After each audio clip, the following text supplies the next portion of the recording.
Hey folks, we are back. Sorry about that.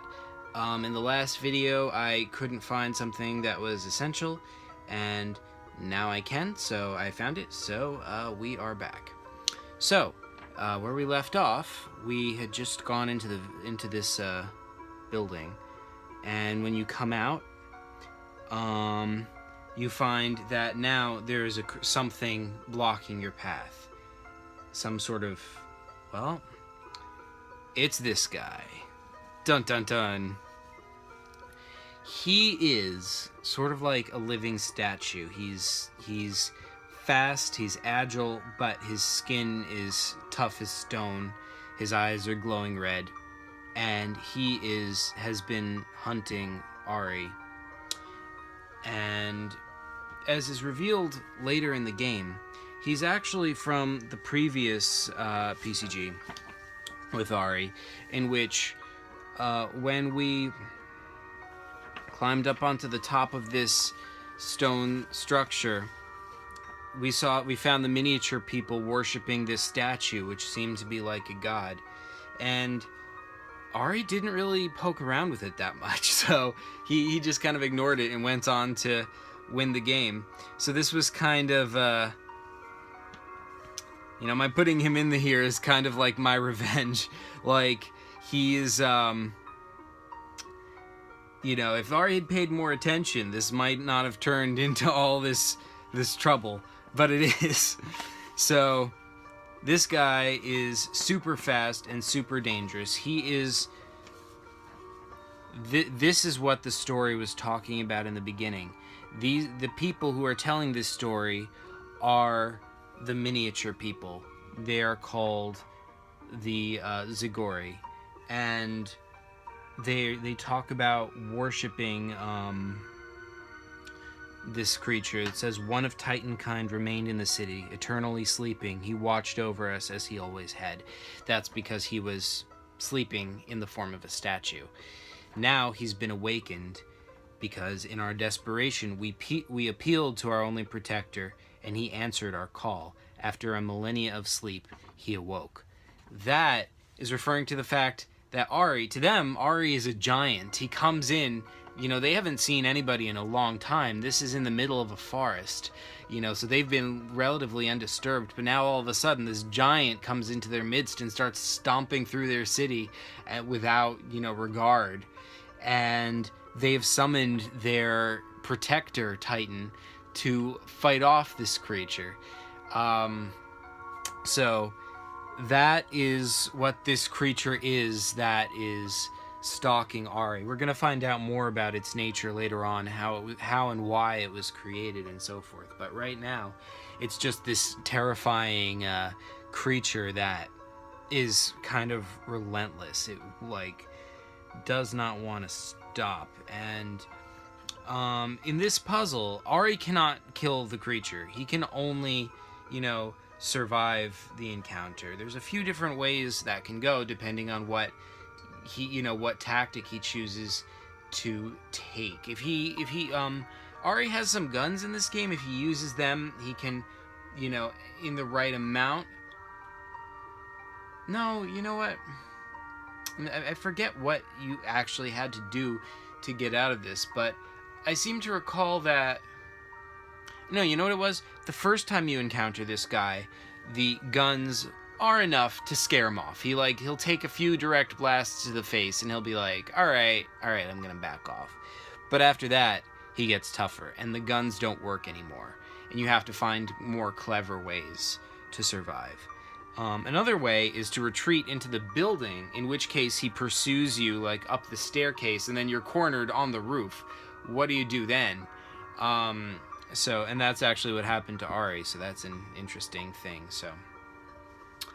But alright, so you survive this guy. He backs off for now, but wherever you explore in this game, he's still stalking you. He does not relent. So anyway, let's say we go back the way we came. We'll come back to this first screen. The first time we went left, this time, let's try going right. Let's see what's that way. What you come to when you go right is another crossroads. This time there's like a kind of a fern covering an indentation in this old, decayed column. But if you look inside of it, there's another like little golden statuette that you can take. Again, it's useless. I think this one was actually broken and it needs to be repaired, which you can do later. But once you do it, it'll become a worker and it will do stuff for you. Let's check out the map and see where we are on the map. Okay, so here's the first screen with the arch. We went left, and then here's the crossroads. Over here is the broken bridge. Over here is the tower. This is where we met the statue guy. We came back this way, and we came back to this screen, and now we went to the right, and we came to this crossroads. So, let's first try going to the right. The right leads. Hold on. Leads here. You come out over here, and it's just kind of a sheer drop. So this is kind of from the side. There's just like canyon here. There's no way to get across. There was once a bridge across it, but it has long since fallen down. And over here, there's an interesting like kind of domed building, but can't quite get over there now, so you just have to go back. And we come back over to here, and guess let's try going this way. Over that way is you see that like over here there's a bridge in the distance. Well, you kind of go over that, and then the perspective shifts. Here we're on this just sort of like an island, not like an island in water, but just an island of land, and there's a bridge from that, the mainland to this kind of island. And it looks like there was once a bridge over to there, but the bridge has long since given out, and so you're kind of stuck. So I guess the thing to do is to go back to where we came from. Unfortunately, there's a problem, because guess who was stalking us? This guy, and he is blocking the path, and now he's coming across the bridge. So that is pretty deadly. Ari can shoot out the bridge if he wants to, but now he's just trapped, and it doesn't really stop the creature. It slows him down, but he can make a running leap from the bridge as it falls onto this island, and then he can kind of climb up. So Ari has a limited time that he needs in order to escape somehow. The only way is to get up here onto this cliff. See, this tree kind of has a vine hanging from it. If you you have to kind of swing. It's like this vine is stretchy like a bungee cord. So if you pull it all the way back and then run with it, you can swing yourself up and bounce yourself up onto this cliff. But a lot of people don't figure that out, and it took quite a lot of tries before he got it. Once you do get it, you end up, let's see,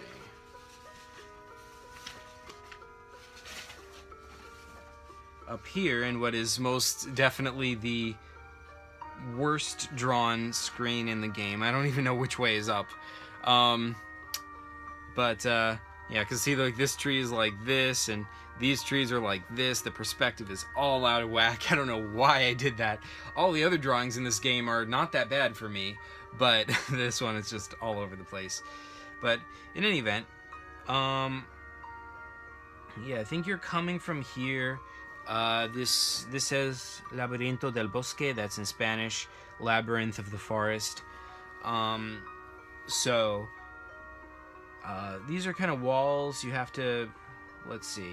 There's a portal over here behind this tree. That's kind of a tradition in PCGs, is to have a tree with portals by the bottom of it. I call that the portal tree, fittingly. The portal goes over to here, then you can get this thing, you can come back. Once you get these two things, I think... Oh no, you know what? I think these are switches. Once you press both of them, this door opens. This is, over here, there's like... These are skid marks and they're burning. You can't just cross over them like that because you'd be crossing over fire. But over here, there's a metal plate that's down over one of the skid marks. So if you go over that, you can walk over that. That doesn't really do anything for you though, because if you get over here, there's like trees in the way, which are poorly drawn, but that's beside the point. So you can't really get over here because of the trees. So the thing to do is to take this metal plate, bring it over here, and then you can put it down over the fires, you can walk across, and then you can get this jewel. I think then you want to go this way, and when you do, you come to... Hold on.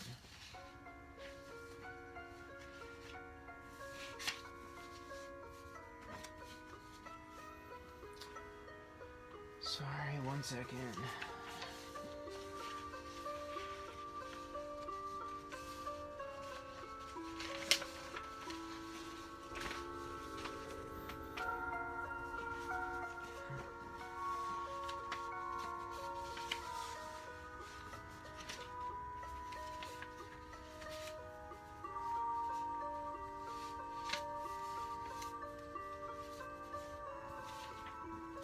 Oh gosh. No, that's not it.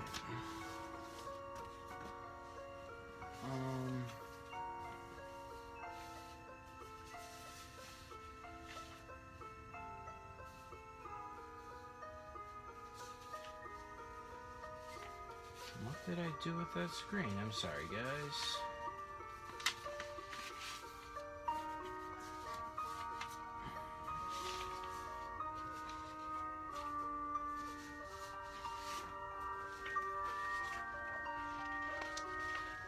Here we go. Okay, so once you get across, sorry about that again. Once you get across, yeah, you follow the tracks of fire, and it takes you to this crashed ship. This is another crashed Croden ship, like you saw in the previous PCG. That was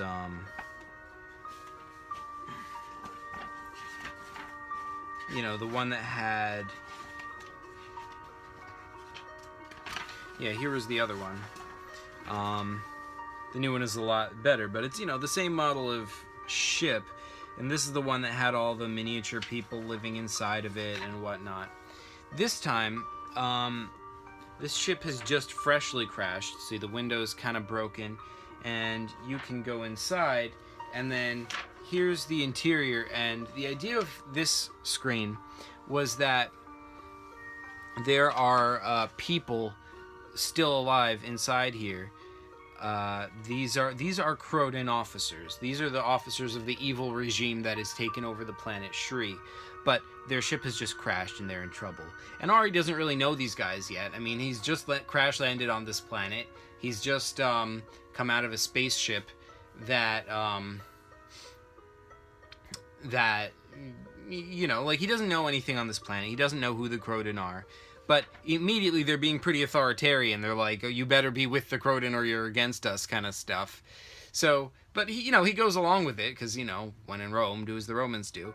So, but pretty quickly, this ship falls under attack by, guess who? This guy again. He has been also hounding the officers of this ship since it crashed. He attacks the ship from the outside, and the Crodens, with all their advanced weapons, have been able to fight it off, but they haven't been able to destroy it. So, the goal of this screen is to survive the night. And through the night, this creature keeps attacking again and again. He'll attack from different places. He'll come up from this hatch, he'll come in from the screen, he'll try to get in the door, he'll try to get in the bathroom window, and you have a certain fixed amount of guys and you have to kind of allocate them where you think he'll come, and to make this strongest defense. And as he attacks, he'll kill some of the people, based on where he attacks and how strongly he attacks, and based on how well it's defended. So you have to survive the night, and each hour you choose where to send your guys, and he kills some of them, he kills some of them, he kills some of them. When Ari was playing this, he barely survived. Like there was like 1 or 2 guys left at the end of this, and they made it through the night, and the creature kind of retreated. So then, once you do that, you can actually get the ship. You can actually use Ari's inventory, the tapping rod, which he found somewhere else. I forget where he found it, but probably in the tower. But anyway, you can use that to restore power to the ship, and then once you do that, it can kind of take off again, but it doesn't like crash. Let's look at the map again. So, again, here's kind of the first screen, and then we went off this way. We went across the bridge. Here was that little island where we had, the creature pursued us onto the island, and we had to swing across up onto this cliff. Here's where the ship is crashed, and this is like a major like gorge where, obviously you can't get across, and there's a few islands here and there. The thing to do is to get this ship flying again, and then it flies, and it kind of like barely it crashes again, but it makes it over here to this kind of like pool area.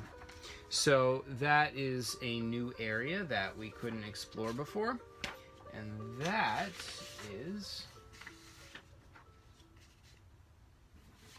hold on.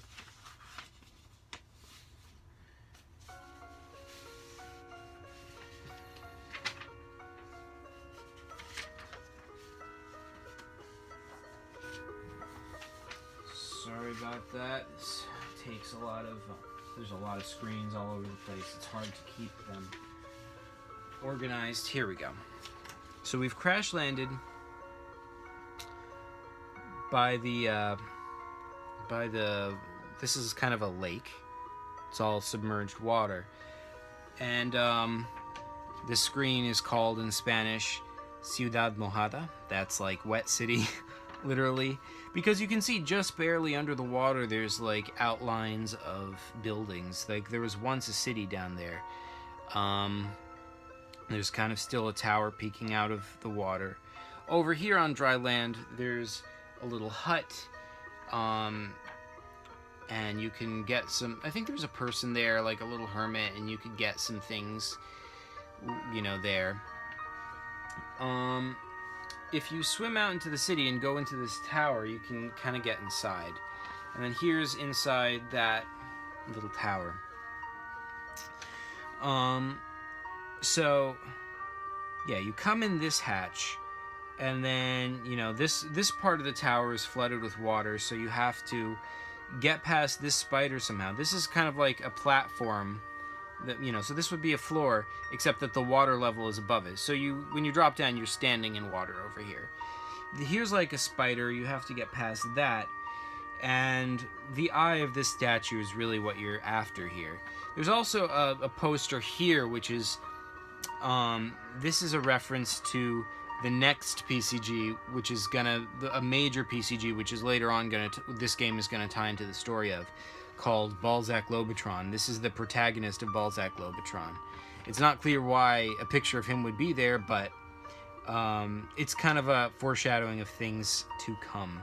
This kind of interesting like guy made out of spheres, and that I will talk about in a future video. But anyway, takes the poster, takes the statue's eye, gets out of here, and then from there he's able to find he finds rope in the cabin that's on dry land, and that enables him to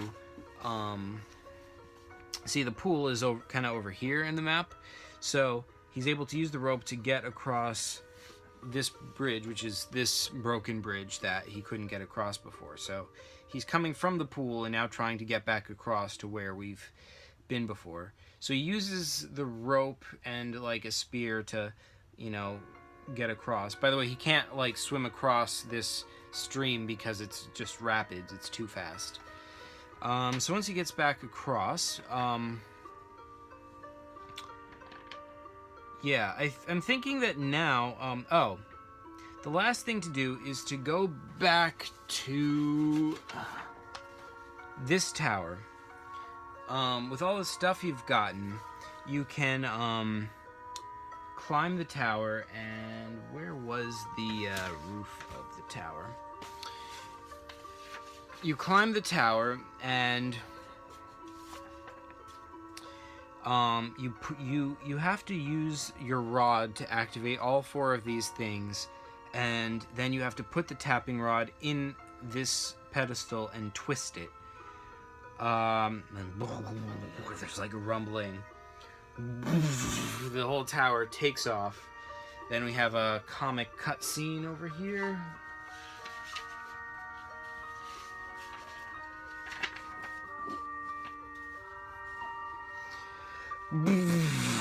Tower takes off. It's flying across the sky. You see it shooting past the sun over here. Ari's like, yeah. Cassie's like, ah. And this guy is like, scan initiated. And the building kind of falls down. And then it's making a kind of like a, scream. Kind of like a crash, like skidding, landing. And it falls into the pit. And remember, there was a gap that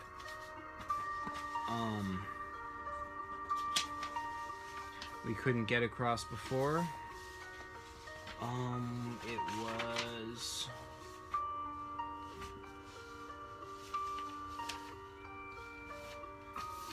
I've gotten screens all over the place. It is so messy right now. Sorry about that, guys.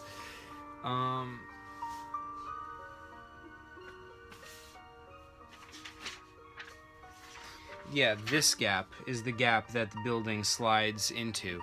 This gap that had the bridge was out. The building slides into there, and the gap is now filled. So, like, the building perfectly fits in this gap, such that now you can just walk across it. When you do, you come to this abandoned building. In Spanish, this screen is called Edificio Afuera. That means outside building. And when you go inside the building, it's kind of like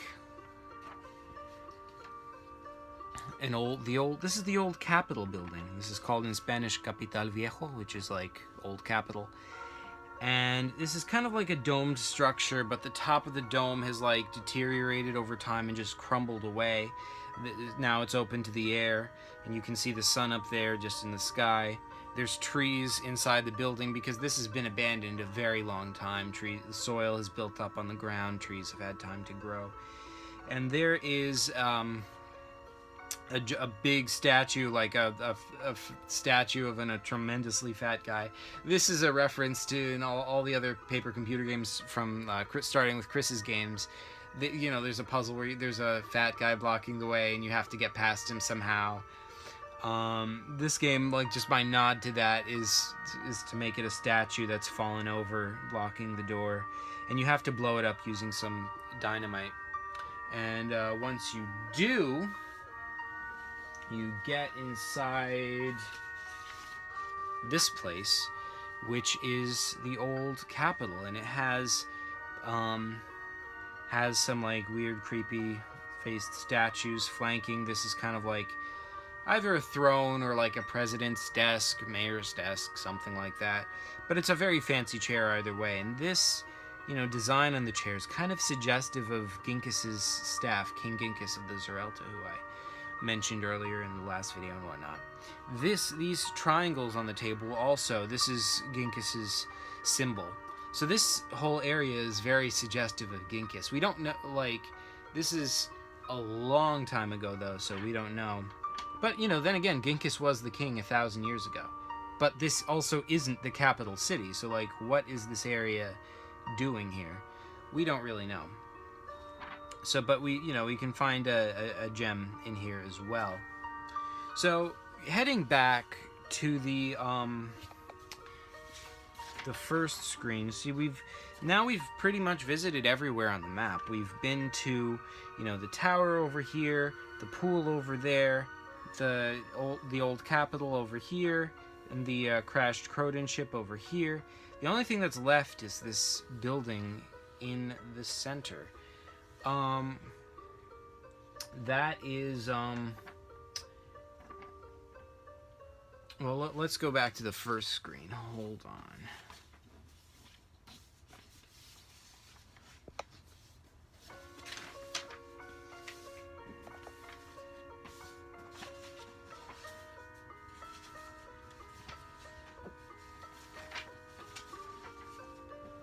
I can't even find the screens I had before now. This was absolutely a problem while we were playing the game. Let me tell you. Like, Ari kept going, like, oh, I'll go back to that screen. And I was like, give me a minute. So, yeah, so I did get better towards the end of it, but now I'm out of practice because it's been a while. But, okay, so, we come back to this screen. Once you have all three things, you can deactivate these two statues. Like, well, first of all, you deactivate the force field. Then you have to put something in this statue's mouth, because even without the force field, this guy shoots fire down right below him. So you cannot get past, no matter what. But once you get the jewels, you can put them in place over here in these niches, and you can put one in the mouth of the statue that blocks his fire, and you can get inside. So,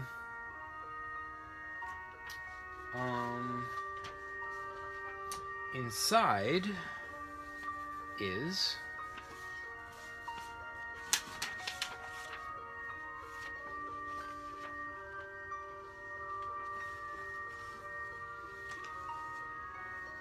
we've got kind of a little a citadel inside, and you know, it's 3 concentric rings and 4 areas off the center.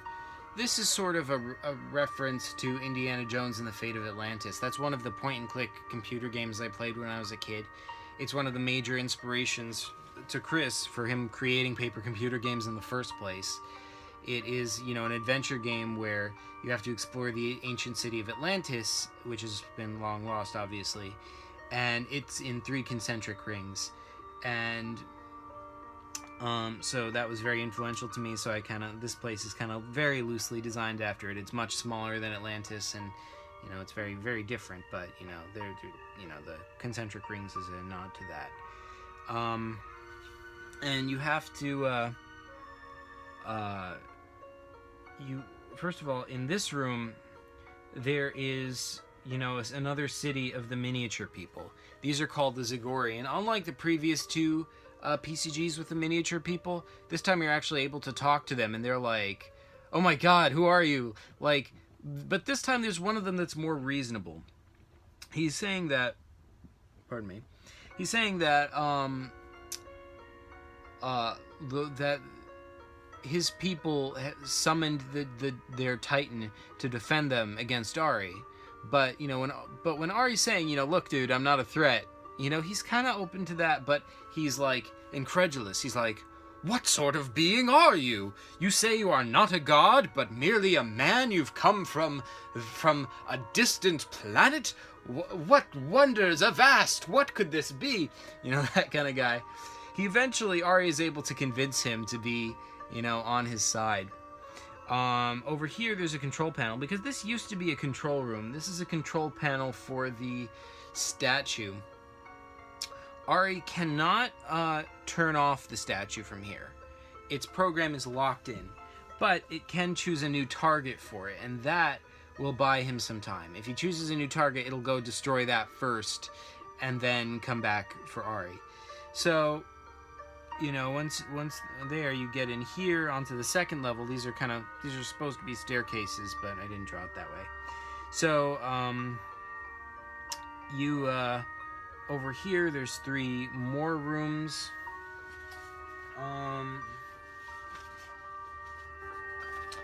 And by the way, down here, see, there was some more Zagori rooms in here. And here there's just couches, and there was a hidden button under there that opens the door to the second level. So you have to go in there. And over the course of exploring this place, you find these weird spheres. And from an earlier PCG, The Ancient Secret Under Shri, Ari found an amulet that he's been wearing around his neck. And that amulet, when he puts stuff in it, when he puts a sphere in it, it can replay a holographic message. So throughout this citadel, he's finding some more spheres that are holographic messages. He finds one sphere on each level. So I have it written down what the spheres said. I just want to read them to you now. The first sphere says, "The hologram shows the citadel when it was brand new, its finishing touches still being completed." It says, "4 of the 5 major city-states and many of the smaller ones have agreed to a ceasefire. We never thought peace was possible, but perhaps facing annihilation was enough to force cooperation, if not trust. The attacks from space were devastating. 10 cities destroyed before we were able to stop this immense being, and it's clear more are coming. They call themselves the Great, and no one knows where they came from or why they want to destroy us. They don't seem to be after any of our resources, they just want us dead. It's clear our current technology won't be enough to stop them. In desperation, we decided to cooperate and hope that, together, we could develop adequate defenses. But we needed a place to meet, to work together on neutral ground. With everyone's resources, we built this place, this citadel, pooling our sciences and technologies. It is magnificent, but I cannot believe it'll be enough." Hologram ends. So, that was the sphere you find on the first level. In the second level, there are 3 more rooms. I don't know if I have them, but there's more puzzles. Maybe I'll just skip them for now. It doesn't really matter. I don't want to mess around looking through screens. So, but suffice it to say that you do find this symbol in one of the rooms. It's just on the floor, and this is Ginkis' symbol again, the 3 triangles. In any event, you find another sphere on the second floor. I will read that one to you now. It says, "The hologram shows a flourishing city surrounding the citadel." It says, "The outpouring of ingenuity from all the tribes, including my own, the Zoril T, was awe-inspiring, but in the end it amounted to little. The third attack from the Great proved all our new weapons were no more effective than conventional ones. Our theories as to how these beings work seem to have missed the mark, and so we have no idea how to attack it. The people are losing hope yet again. Their enthusiasm for cooperation and progress has waned, giving way to the old tribal rivalries. Many just want to go home to their own city-states to face the end with their family, to wait for death. But I would not give in so easily. I knew I had to think of something. A last-ditch effort to unite us, to save us. And then it hit me. These beings were too powerful for a frontal assault. We needed to learn more about them. And for that, we needed to stow away on their advanced shielded ships. Robots would never do for this task. It would need the intelligence of a person in order to achieve our goals. Perhaps in addition to espionage, these things could perform sabotage. And then it became clear. The Kaluzi people had produced genetically modified herd animals that were 1/20th the size to amuse their children. And the people of Tai had extensive knowledge of the human body. We would produce tiny people. If nothing else, when all our mighty cities fell, there'd still be something left of us, small enough to hide in the nooks and crannies of old Shri. I would call them Zigori, after my little daughter, who fell to the second attack. Hologram ends.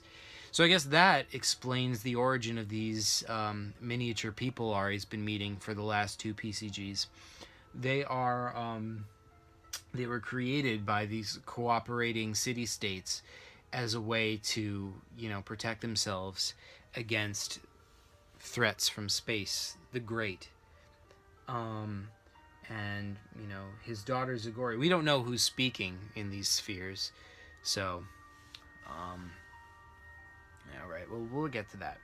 So, once you get to the top, there's, in the center, there's another place to put a staff. You have to put an advanced tapping rod that you get from exploring these 3 rooms. You have to put it in here, twist it. That restores power to the facility. And then, when you come back to this room with the symbol in it, that acts as an elevator. Oh, excuse me. And that takes you down to a lower level. But meanwhile, by this time, this guy has come back and is hunting you again. And now it's in closed quarters, so it's harder to escape him. So down seems the only way to go. But meanwhile, on the third level of this, and by the way, this is also kind of like a nod to the last of the Zerelta, where my early PCG that was about King Ginkis, where he has to get to the top of a tower and then raise his staff above his head. This is kind of a mirroring of that, in that you have to get to the top of this, like each of these concentric rings is also another level. You go higher up, and the third one you have to put the staff in, so that's kind of a nod to that. So there's a lot of Ginkis imagery in this game, which is fitting. This is on the planet Shri, and this does deal with its backstory, which is the planet where Ginkis was the king. So let me read you on the sphere you find on level 3. Okay, so sphere 3. This is another hologram. It shows the city shining, glimmering with new structures. It says, "As my daughter had once done, the Zigori brought hope. It was impossible to feel the dire hopelessness of before with them around. They were like children, a people who needed us to explain the world to them, to guide them. They soon developed their own art and theater and made us all laugh. And yet we still needed them to do a job. It was just survival. We pushed them to train, to learn to use technology, to be stealthy, and to be ready to give their lives. The thought is horrible, but it needed to be done. We may have pushed them too hard, but still we pushed harder. I pushed them harder. We waited a long time for the next attack from the Great. Dare I say, too long. Some of us began to hope they were gone for good. And some of the Zigori began to resent us for devoting their lives to fight beings they could only see as ancient history, little more than mythology. Who could blame them? Part of my mind began to rebel against depriving them of their rights in this way, forcing a whole people to work for our gain. Had we created a race of slaves? Were we really no better than that? I silenced these thoughts and carried on, as I had to survive. Some days, nonetheless, I needed to get away, to think. I had a palace north of here, and I built a secret tunnel that would take me there. Some days I would just disappear there, escape when I had to. I painted the clue to its location onto the hologram fades. So the elevator comes down, and oh, by the way, I didn't show you this screen. This was right when you first get into the city. There's this little screen, and oh, I forgot to explain who this guy is. I'm sorry. He was introduced in the comic. This little hovering robot thing. He becomes your ally immediately. His name is HistoryBot. He's a hovering little spherical robot. He's from the future, and he's there to record important events in history. He can't help you. He can't, because that's against his prime directive. It violates his, whatever, his ideas about, like, he's not allowed to interfere in the course of history. He can't change history. He can only observe it. But there are things he can inadvertently help you with, because if you ask him to scan something, he will. So he becomes like kind of a cool little ally in that sense. So anyway, that was what I forgot to show you. And now we come downstairs.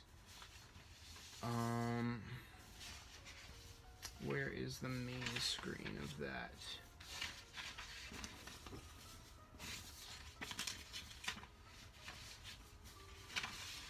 Here we go.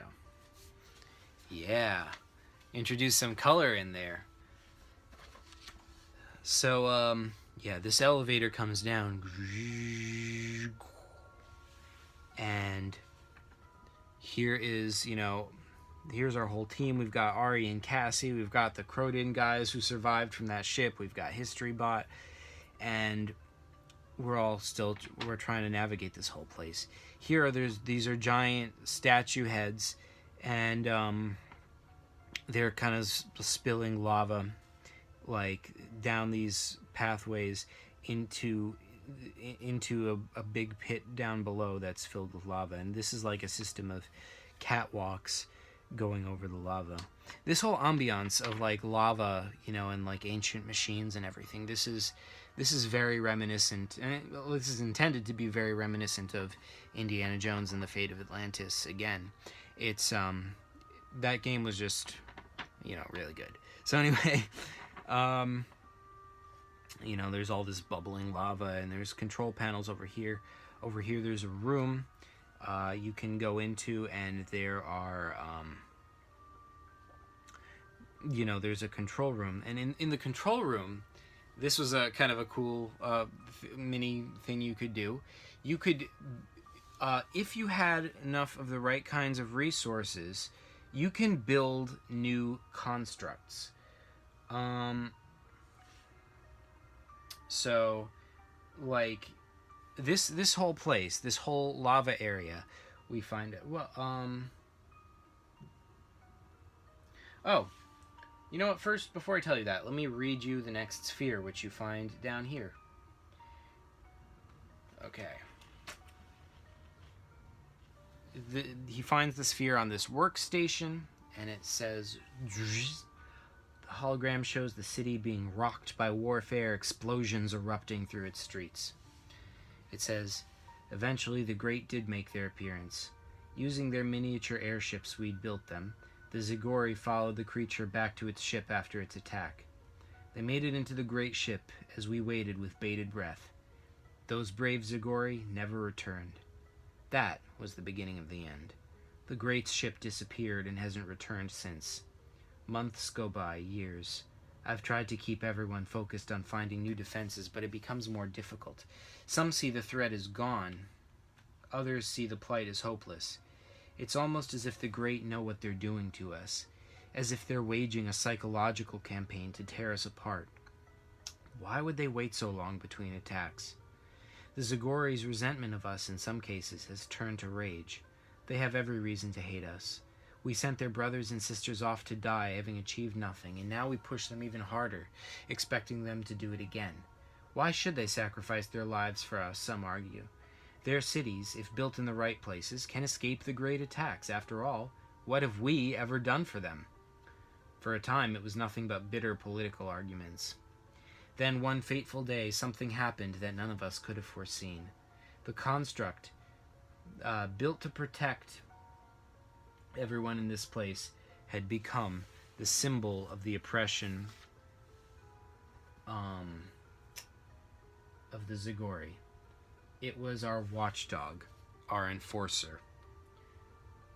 We never used it that way, of course, but some of us were beginning to speak of using it as enforcement. I denounced such talk out of horror, but it was too late. The Zagori had heard it, and it made the whole thing escalate. They defiled the statue creature, hurling food and waste at it, covering it with graffiti while it slept. One fateful day, the thing retaliated. It killed one of its attackers. This came as a shock to all of us. It hadn't been programmed to do that, not to a resident of the city, Zagori or otherwise. Had someone sabotaged it? And if not, why had this happened? Some went so far as to suggest the creature had feelings. Maybe the Zagori had attacked it, some suggested, or attacked other Zagori who were trying to defend it, causing the thing to lash out. Whatever the case, a full civil war erupted, one against our own children. We'd trained them well. They were powerful and stealthy and had access to some of the most advanced technology on Shri. Worse, they were suffused throughout the city, able to attack us in our most intimate quarters. This was a war we could not fight. We had to retreat. But retreat meant abandoning the city. Retreat meant giving up on this place, the first and greatest collaborative effort the planet has known. Retreat meant abandoning the future. But it was what we had to do. The Great had won. I was now certain they did this to us. But I would not stop. They had won this day, but in so doing they had forged me into something else. And I will stop them. I'm leaving for my palace up north. I'll work from there. The other tragedy is leaving the Zagori behind. Not all of them have turned on us. Indeed, many of them are still devoted and long for the relationship we once enjoyed. It seems they will be the sole heirs of the great city we leave behind. And that puts a new spin on what we've seen so far. We've seen this story in the beginning. We told this this story. Oh, this is told from the perspective of modern Zagori. This is thousands of years after this whole civil war happened, and now they're left alone in this city, and they fondly remember the giant people who had once cared for them. They call them the Titans. And one day they remember the Titans left them defenseless, and they don't remember why. Because in this forest they've become separated, disjointed. They don't remember all of their own history.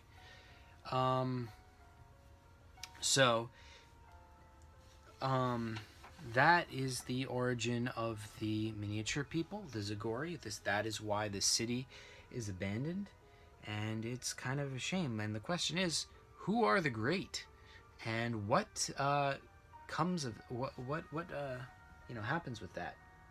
As for the guy who is writing this, as I'll reveal in a minute, his name is Ganakos. That does sound a lot like Ginkis, but it doesn't sound exactly like Ginkis. That is kind of mysterious. Why is that? In another PCG, Balzac Lobotron, I mentioned that game earlier, which that's gonna come later. I'll talk about that in a later video. But we'll explore what happens with him. But I only really hint at that. I never have yet fully revealed that, and I never have yet fully revealed who the Great are. I do know who they are, and I do know all the backstory about what's happening here, but I haven't gotten to that in my PCGs yet. There's some other games I have to get to first, but these are some interesting story threads that I definitely want to get back into later, so stay tuned for those.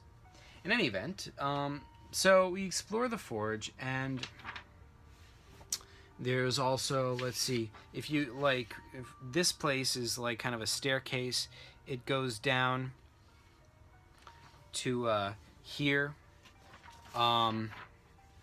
This is, now we're like lower, the catwalks are up here. Here is like, this place is an energy lathe. It's like a force field that surrounds this area. And these are controls that control this, but you have to press both controls at the same time to activate the energy lathe. So what you have to do, and also, when you go back up onto the catwalks, like you walk around this area, here's some more areas. These are like a broken computer and a working computer. You have to use these to fix the forge. This is how you put stuff in there, and that's how you build new constructs. If you put enough resources in, oh, that's what I didn't explain. This whole place is called the Forge, and it was built to create the construct, which is this guy, this statue guy. He's forged, actually his blood is lava, and it's lava mixed with technology, mixed with bacteria that's able to survive in the lava, which is a real scientific thing. There is bacteria that way, but it's colonized inside of him, and it been able to, like, that mixed with the technology has formed a real intelligence. That is how why he retaliated in that backstory I just told you. He retaliated against the Zagori because even though he was built to be just a robot, he developed his own feelings and thoughts. So, but he still does have programming. So, long story short, this guy comes and attacks again. And it becomes a massive boss battle. Ultimately, what you have to do is you have to lure him into this energy lathe and then activate it at the right moment, and you have to figure out how to do that with both people at the same time. That traps him, and then you have to activate these energy bridges that go up to the energy lathe, and you tap him. And once he's tapped, he falls under Ari's control, and the boss battle is over. So that is pretty much the end of the game. There's a lot of interesting story there, but then at the end, we find out that I mentioned before that there was a secret passage that kind of leads. Get like the Ganakos who wrote these messages mentioned that he has a secret tunnel that leads up north to his palace where he likes to go. So Ari finds that tunnel, and comes inside of it. And here there's this massive train. Here's like Ari and all the three Croton people, Cassie, the history bot, and you have to get inside this train and activate it. And once you do, it starts moving along the tracks, and that is the end of the game. So this has been Fried Calamari. The next game, I think in the next video, I'll talk about, because remember, several games ago, Ari and Pierre got separated. So the next logical game to talk about is Descent. That is the game that shows what Pierre is doing this whole time while Ari's been having his own adventures. And then after that game, the stories of both games will come together into Balzac Lobotron. And that is going to be quite the story. There's a lot going on there. And it'll pick up on some themes from Fried Calamari. It'll pick up some themes from Pierre's game Descent, and develop the story further. So yeah, I think that's all for now. So thanks for watching, folks, and have a nice day.